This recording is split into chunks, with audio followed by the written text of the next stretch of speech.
Hey guys, what is going on? If you've ever been, or if you've been in this Lego hobby for a little bit of time, you may have heard about brick conventions, especially Brick World Chicago, being one of the biggest that happens in the U.S. But these conventions happen all over the world, and you can go to and see amazing creations that other builders have done.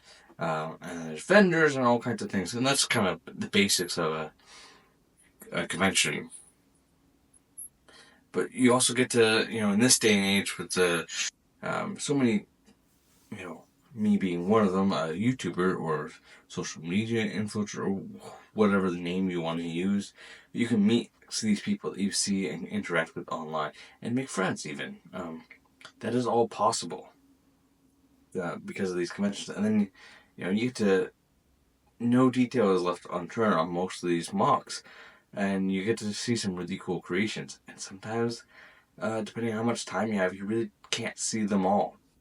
One thing that I've heard from Mark over, who is, I think, CEO of Brick World, he doesn't get, and he's there all week long for Brick World, doesn't get to see all the builds. So I imagine it just at a different scale for you, kind of the consumer. You don't get to see all of them, but I definitely encourage you to go around in a circle around the room and really look at everyone's builds because they're quite cool. Maybe gives you some ideas for some of your own that you can do. But I was just at Brickslopes, which is a smaller brick convention, which just celebrated 10 years and it's been growing ever since it started up in northern Utah in Sandy, technically. It's Salt Lake City, really. Um, which I really think if you're on the west coast of the U.S., I think that you should make your way up to attending this BrickCon, which usually happens at the end of August. Tickets usually go on sale by April or May. One thing I definitely plan on going again next year. I have also been trying to make it to Brick World Chicago. I really want to get there because it seems like a lot of the big name YouTubers are there, and I'd love to connect with some of the people that I've grown up watching. Um, but I don't think that's in the cards this year. But if you want to help out with that dream and journey, there's a video that will be at the end of this that you can watch, and that it kind of explains more of the story on that. But anyway, that I went to Brickslopes because it's close-ish to where I live. It's only about a 5-6 hour journey, depending. But I really think it's too quick of a time for me. Just too much time on the road, not enough time there. I usually only go for the Saturday and leave early enough in the afternoon that I can get back home. And I just think that, on a personal note, that's just not enough time. I don't get to see all the builds. I definitely, when I'm looking online and seeing the stories on the Brickslopes media page, I'm seeing builds that I missed. How did I miss that? Stuff like that. And so really being able to go for more time and spending all day there, it gets tiring. Um, Definitely. And so being able to go in and out, something that I plan on doing is actually getting what's called an AFOL ticket and really spending the week there. Number one, being with other AFOLs and helping people set up, really being a part of that process, maybe even bringing a build myself this year. And then meeting and making friends is also like one of my goals over the next couple of years, really, as I grow as a content creator, is I want to connect with more people that are like me, that are making content, and they can be bigger or smaller, or whatever. Really connect with others in this space, which is why you'll catch me a lot of the time on Thursdays over in the ACOP chat, just kind of hanging out with other AFOLs and fans of Lego over there on a couple of brickheads. If that's confusing to sound like I'm on the show, I'm not. I'm just in the chat, just to clarify. But here, I kind of want to talk about some of my experience at this convention, and I think it's a really great convention. It's definitely chill. It's laid back. It's not wall to wall people. This year they spread out a little bit more, so you have a little bit more room to walk around. And Saturday is always the busiest day here. They also did, for if you had an AFOL ticket, 2 different swap sales, both Friday evening and Saturday morning before the convention really kicked off. So it's like those yard sales that are at Brick World, and I think I didn't have the right ticket, so I didn't go. So I can't tell you exactly whether it was good, but I feel like that the yard sales are a big part of Brick World Chicago, and I like that more conventions are trying to bring those in. Of course, you get the honorary bricks and minifigure, Brickslopes inflatable right at the beginning there. That I just had to grab a picture of course. And then there were so many Lego Masters there from multiple seasons. You got Mel from season 1, and I got some stuff from them. So on the haul portion of this video, which will be chaptered towards the end here, I will be showing that off. But so many, of course, I don't remember their names right off the top of my head. So Jesse from season 1 as well, and some season 4s in there. Steven, the firefighter one, was in there, and then you got, I think, Jake, Ryan, and Amy. I want to say Emily, and you got Emily in there as well, and she was from season 4. She was a lot of fun, and just meeting all of them, it was really cool. They also had, they did have for sale, and I wasn't able to grab one, but they had some of the D&D CMF line there, and there were so many people in cosplays as well. I got to meet a couple people that were dressed as an Imperial Commando and Shore Trooper, and that was really cool. Of course, I was wearing a clone short, so they gave me a little bit of a hard time there, but we still got the photo in. And there's just so many cool builds. The first booth that I kind of started out was the Victor Builds, which is an online site that does sell all the sets that are displayed here. I'm pretty sure at least most of them. We got the big character set of Pokemon, which of course were named funny because of rights and all that. But so your Pokemon fan, and they sell the, they had helmet series as well that kind of look really good, including a 332nd, a Master Chief, Rex. So many really cool helmet designs. And then, of course, I had to rule Mandalore and have the Darksaber in my hand. And they had Sting in there afterwards, Hammer. Like, so many weapons were, it's just a really cool place. And then you had and they even had a table. Like, they had such a big space for their everything that they were displaying. They had Wolverine claws and a Deadpool helmet, Arc Reactor, just all kinds of things. And one of the really cool builds there was the dino eggs that were hatching. I thought those were really cool. And it had all kinds of there was a lot of mechs this year, and a lot of mechs, and they were throwing in all kinds of characters. Like you had a Chewbacca in a mech, you had Balin, depending on how you say it, from Lord of the Rings in a mech. Like so many things like that.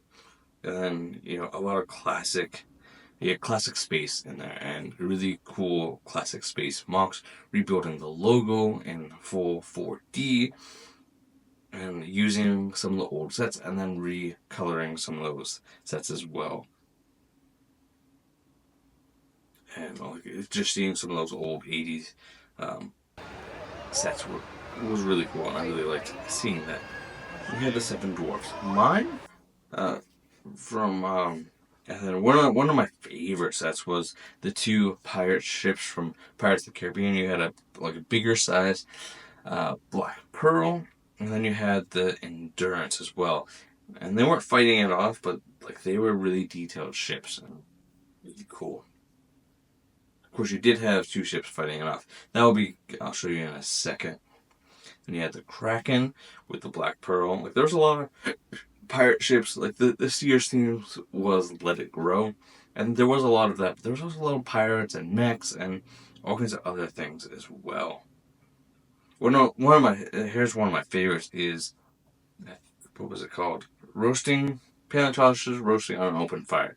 So you had all these dinos, and you had dinosaurs in skin suits, like bone suits, and there was a paleontologist on the fire, obviously, and so many different Easter eggs and signs, and I got as many as I could, and puns, which just.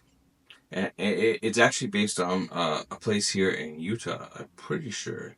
Because in Utah, there's two dinos that were actually discovered here, both the Allosaurus and the Utah Raptor. In case you didn't know.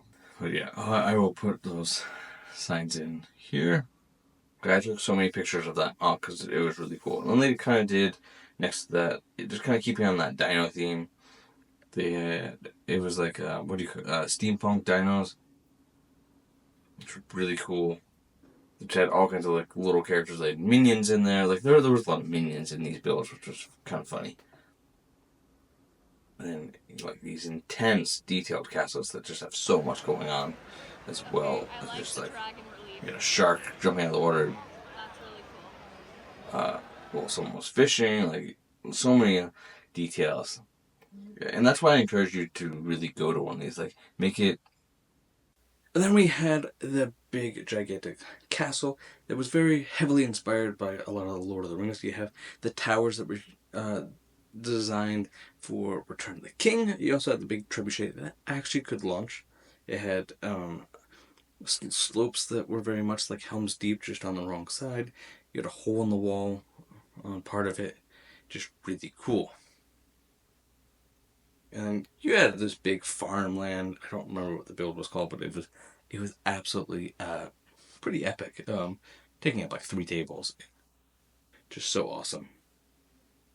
And then you had a big open tarp of a lot of different ships, including Black Pearl, Brickbeard, Queen Anne's Revenge, all kinds of ships in there as well.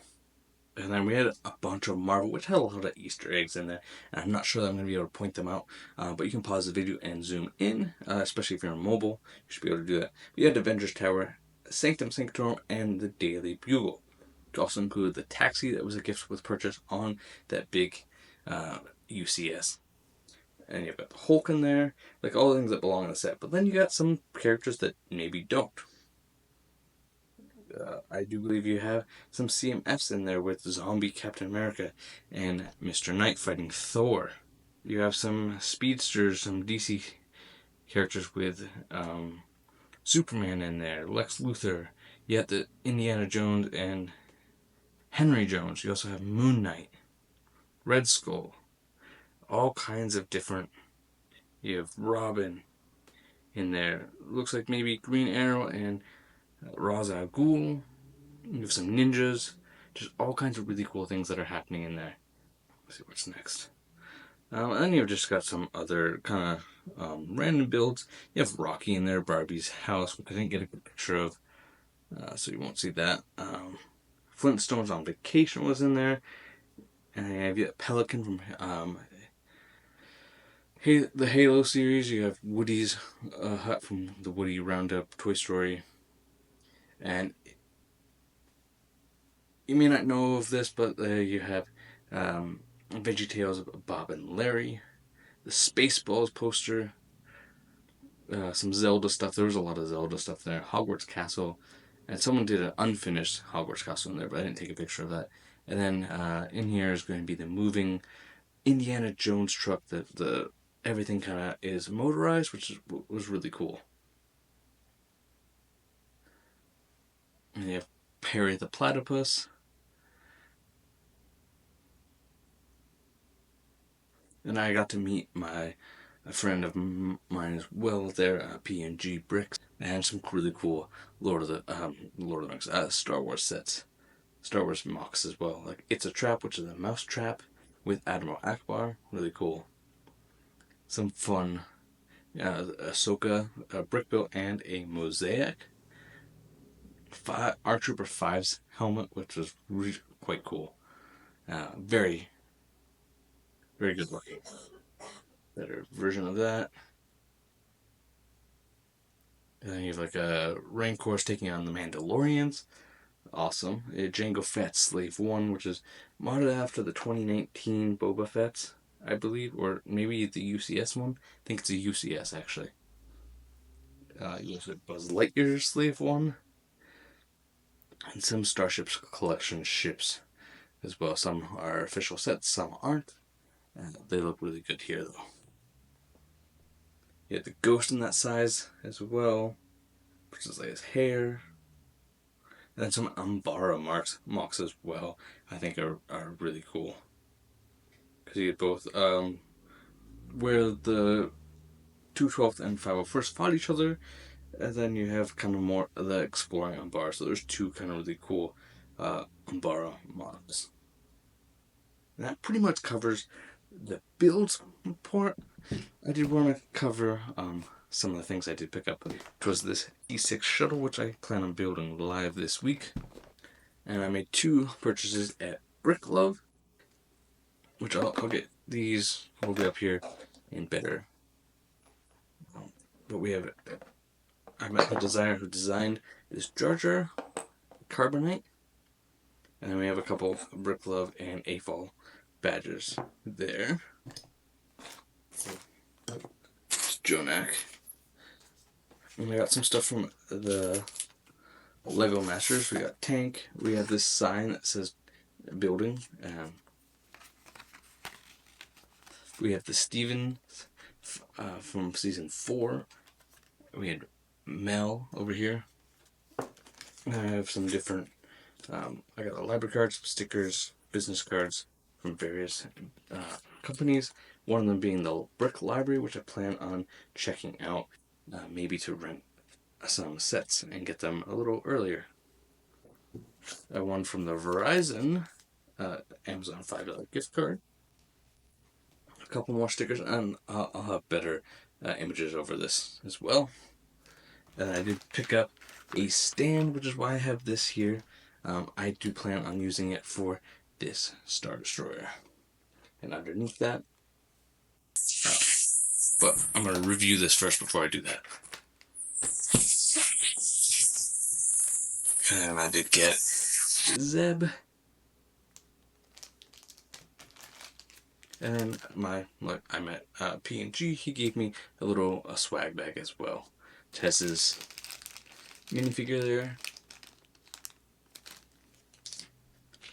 Anyway, that is going to do it for today. Thank you so much for watching all the way to the end. If you're new here, so consider subscribing down below. Hit that like. And I got another video you want to check out right over here.